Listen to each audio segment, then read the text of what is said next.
Hello friends. इस सप्ताह 4 जुलाई से लेकर 10 जुलाई तक के जो भी इम्पोर्टेंट करंट क्वेश्चंस हैं, करंट अफेयर्स के क्वेश्चंस हैं और उसके आंसर्स को लेकर हम आपके सामने आए हैं। हमने 10 क्वेश्चंस, एकदम सटीक 10 क्वेश्चंस को कंपाइल करके आपके सामने रखने की कोशिश किया है, जो यूपीएससी, एसएससी, बैंक और कोई भी अदर गवर्नमेंट एग्ज़ाम में आपको हेल्प करेगा कि आप उससे आगे बढ़ सकें, और बिल्कुल आपको हेल्पफुल करेगा, बिल्कुल अच्छे से समझाया जाएगा। तो आगे बढ़ते हैं, पहला क्वेश्चंस को देखते हैं कि पहला क्वेश्चन है क्या।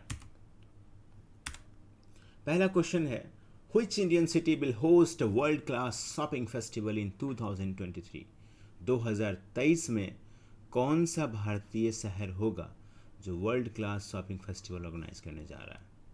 आपको पता है? बिल्कुल पता होना चाहिए। ये है दिल्ली, भारत की नेशनल कैपिटल दिल्ली। हमारे जो यशस्वी चीफ मिनिस्टर अरविंद केजरीवाल, उन्होंने 6 जुलाई 2022 को लाइव आकर उन्होंने बोला है कि हम 2023 में एक महीने के लिए यानी 30 दिन के लिए हम शॉपिंग फेस्टिवल ऑर्गेनाइज करने जा रहे हैं, जिसमें कोई भी प्रोडक्ट आपको मिलेगा और काफ़ी हेवी डिस्काउंट्स पे। तो काफ़ी अच्छी बात है, इससे काफ़ी रोज़गार भी उत्पन्न होगा, तो याद रखेंगे दिल्ली। आते हैं सेकेंड क्वेश्चन पे कि सेकेंड क्वेश्चन हमारा क्या है। सेकेंड क्वेश्चन है, who has been crowned Femina Miss India in 2022? 2022 में फेमिना मिस इंडिया कौन बनी है? ये काफ़ी इंपॉर्टेंट क्वेश्चन है और कभी हमेशा पूछा जाता है क्योंकि करेंट है बिल्कुल। तो इस साल जो भी प्रतियोगी परीक्षाएँ होंगी उनमें ये पूछा ज़रूर जाएगा कि फेमिना मिस इंडिया 2022 किससे नवाजा गया है। तो याद रखेंगे सिन्नी सेट्टी। और सिन्नी सिटी बिल्कुल याद रखने के लिए भी आसान है। मैं आपको एक ट्रिक बताता हूँ। मिस में क्या है? डबल एस है, और एस से क्या होता है? सिन्नी सिटी। याद रखेंगे, यहाँ भी रिपीटिशन है, यहाँ भी रिपीटिशन है, तो इससे आपको याद करने में सहूलियत होगी कि सिन्नी सिटी जो है ये जियो का हमारा कन्वेंशन सेंटर है। 3 जुलाई को जियो के कन्वेंशन सेंटर में इन्हें फेमिना मिस इंडिया 2022 से नवाजा गया है। बहुत बहुत धन्यवाद। आते हैं तीसरे क्वेश्चन पे कि तीसरा क्वेश्चन क्या है। Which nation's former Prime Minister PM, tragically died after being shot at a campaign event in July 8? काफ़ी दुख वाली बात है कि किसी देश के प्रधानमंत्री की हत्या कर दी जाती है, और हत्या जो होती है वो कहाँ हुई है?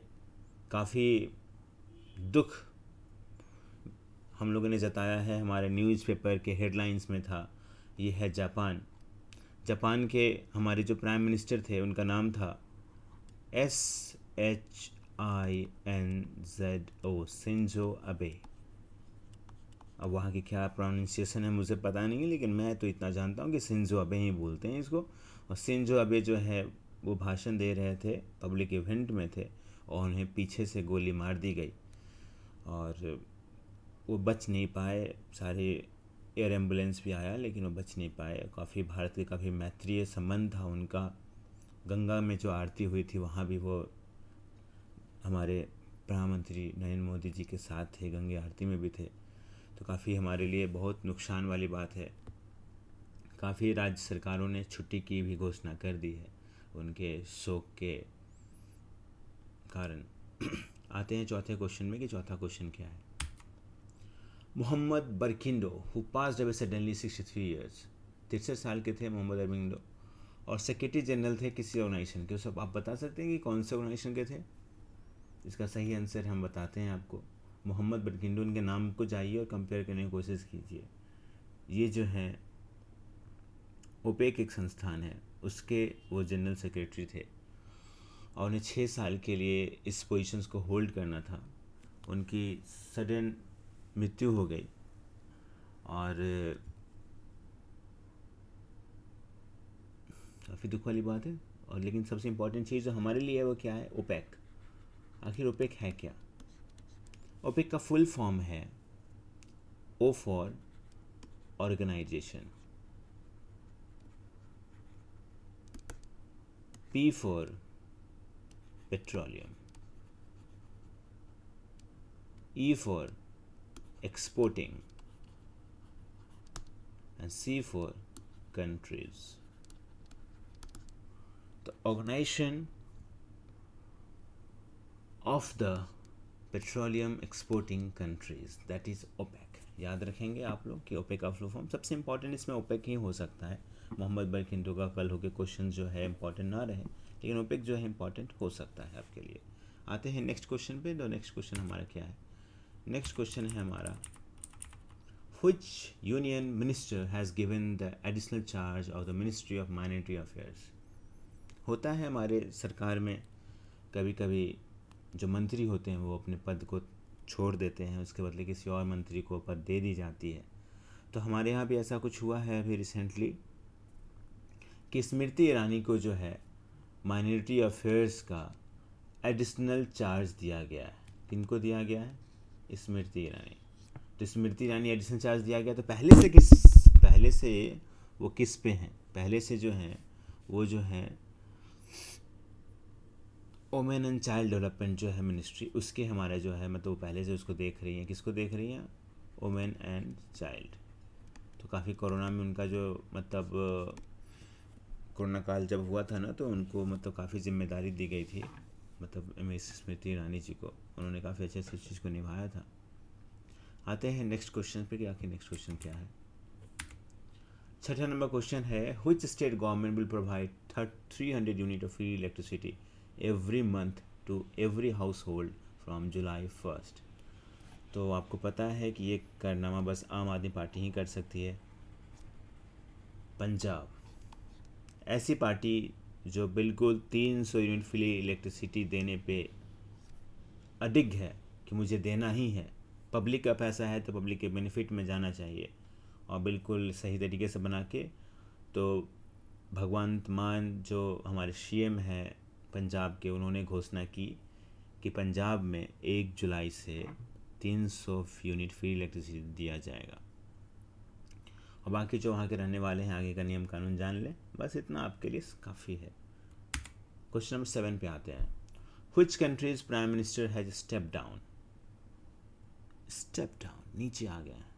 कौन से हैं? UK, United Kingdom. Boris Johnson has resigned as a leader of Britain Conservative party.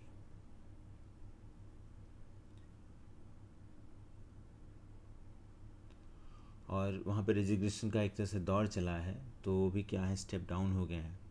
तो याद रखेंगे उसका आंसर है UK. Next is question number 8। Scientist has discovered a large ozone hole over which reason?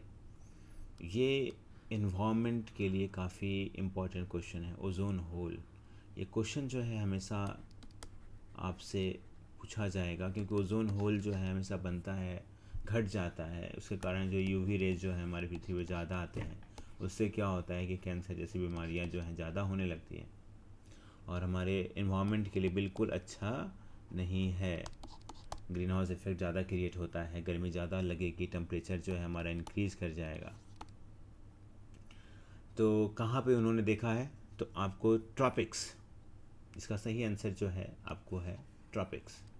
Tropics क्या है हम आपको बता दें। तो scientist at Canada Waterloo university has discovered a large ozone whole in the lower stratosphere which is 7 times larger than one ever Antarctica. सबसे पहले जो अंटार्कटिका में मिला था उससे 7 गुना है। तो ट्रॉपिक्स आप लोग याद रखेंगे कहाँ मिला है, tropics. Question number 9। Who has been appointed as the president of PATF? यहाँ भी फुल फॉर्म है आपके लिए important, financial action task force. कौन बने हैं? क्या आपको पता है? राजा ही बनते हैं, राजा कुमार, याद रखेंगे। एंटी मनी लॉन्ड्रिंग वॉचडॉग जो है, इसका मेन जो है बैक काम यही है, तो उसके प्रेसिडेंट है Raja Kumar. Now the question number 8। Which sport will return to Commonwealth Games this year for the second ever time? कौन सा गेम है जो कॉमनवेल्थ गेम में फिर से आएगा? ऐसे क्रिकेट तो हर जगह आती नहीं है, तो सही आंसर है इसका क्रिकेट, क्योंकि बाकी तो हर जगह मौजूद है, ओलंपिक से लेके कॉमनवेल्थ तक। तो सही आंसर क्या होगा? Cricket. Cricket will return to Commonwealth Games this year at UK for the second time ever after Kuala Lumpur Commonwealth Games. इससे पहले कहाँ हुआ था? कोलालमपुर में। कब हुआ था? 1998 में। ठीक है, उस समय जो हमारा मैच हुआ था वो था हमारा 50 ओवर का मैच हुआ था। लेकिन इस बार जो 2022 में जो होने जा रहा है वो क्या होगा हमारा? 2020, क्योंकि उस समय जो है 2020 का फॉर्मेट था नहीं, 85 पे हम लोग काम करते थे। लेकिन इस बार हम लोग T20 फॉर्मेट होगा, काफ़ी एक्साइटमेंट होगी, काफ़ी रोचक होगा। और कहाँ होगा?